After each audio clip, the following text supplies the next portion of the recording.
Let's talk about how to uninstall Notepad++ on Windows 10. The process is easy and simple. Let's start. First of all, we need to open Control Panel. You can either double click on the icon on your desktop, and if you don't have the icon, you can simply press Windows R. This will open up the Run dialog box, and then you just have to type Control and then press Enter.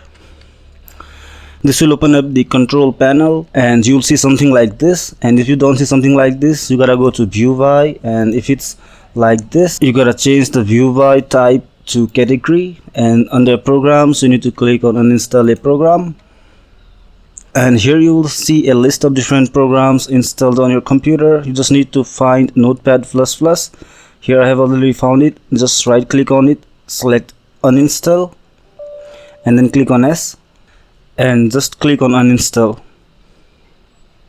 Now in case if you want to reinstall this in the future and use your custom settings, you can click on no, but if you want to remove it completely, you can click on yes. So I'm gonna go for S,